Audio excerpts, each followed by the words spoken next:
Liam Philley here for Canadian Cycling Magazine, and I'm at the 2014 UCI Mountain Bike Marathon World Championships in Pietermaritzburg, South Africa.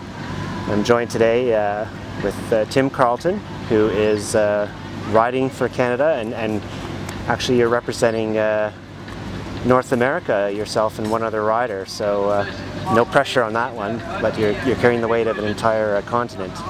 Welcome to South Africa, Tim. So what was tell us a bit about your travels down to South Africa. Where did you travel from, and how long have you been here? Started out in Toronto. It took about basically 2 days to get down here. Stopped off in Europe for a big long layover, and then down to Durban. So it's good amount of flying. Good. And so you've been here for a few days. You've had a chance to pre-ride the course. Yeah, pre-riding started on Thursday. So when I checked out the big loop on the course and saw what I saw, it was good. Lots of single track. Okay. A lot more than the typical European courses. So yeah, that should make things up. And did you get a chance to pre-ride yesterday as well? That would be Friday. No. It seems like it only rains like maybe 2 days a month here around this time of year, and we got both of those days this week. So I just kind of did a bit of the touristy thing yesterday, but this morning went out and checked out the other loop, just so I could see the whole course. Good stuff. Can you tell us a bit about your season leading up to this appearance here in South Africa? Well, I started a bit late. The winter was characteristically harsh for Toronto. Scary Toronto winters. So just sort of getting into my fitness right now. But I was doing a bunch of Canada Cups, Ontario Cup cross country stuff. I'm trying to get in, squeeze in a bunch of long rides wherever I could.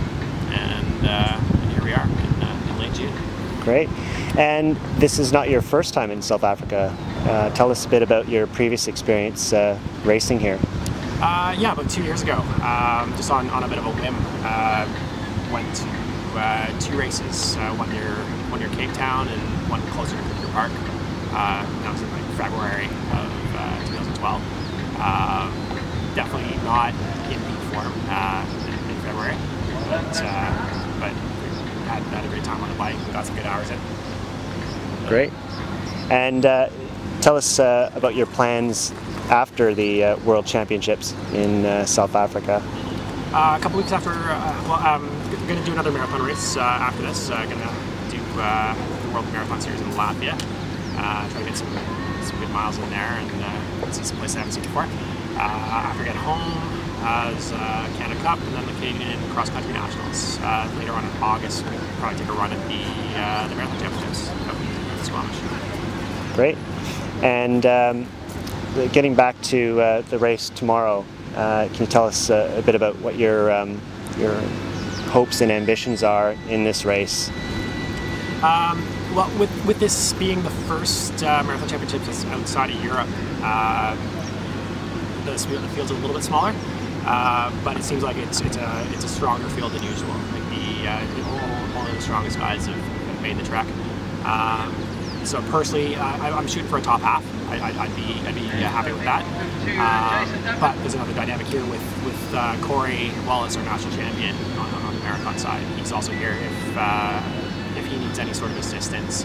I'm looking to help him out. If he needs a wheel early on in the race, I'm going to pass it off to him because he's looking for a top 10. And if I can help him do that, then I'm going to contribute. And as I mentioned at the top of this, you two are representing not only Canada but an entire continent. So you're getting an opportunity to display good old Canadian hospitality, perhaps.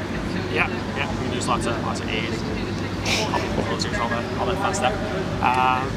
But yeah, it should be good. People seem to be super friendly here, and kind of amazed, I guess, that we come all this way. But it's South Africa. It's a beautiful place. I love coming here. I definitely want to come back. I was going to ask that. Any plans or hopes to come back to South Africa and race some more? Yeah, well, there's a pretty well-established national marathon series here. There's also obviously a whole bunch of those that I haven't done, so I can do that. But there's also the Cape Epic that I'm quite curious about. That's early season, so be a lot of training involved. Mm-hmm. A lot of specific training on the trainer and Right. skiing and that sort of thing. But it sounds pretty cool. I just need to find somebody else who's up to the task. Sure.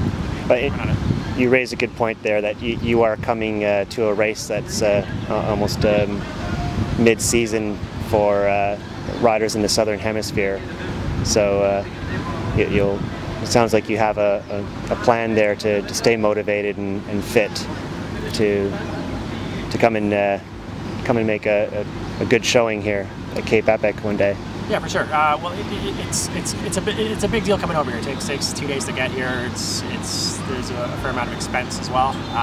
So as fun as it would be just to come and make it just a big training ride, I want to be competitive when I come here. So seeing that on my calendar, like in March, I'm going to do this week-long stage race. In mid-January, when I'm on my trainer, I can look at that and say, like, okay, like I gotta work like right now. So it's I can definitely get motivated for it. Fantastic. Is that 2014 or 2015 goal then? Well, I think it's sold out for next year, so I'd have to look into that. But, yeah, I'm not getting any younger, so. Yeah. Good. Well, Tim, I want to thank you for your time today, and wish you the best of luck tomorrow. We'll be cheering you on. Thanks, Steve. Okay.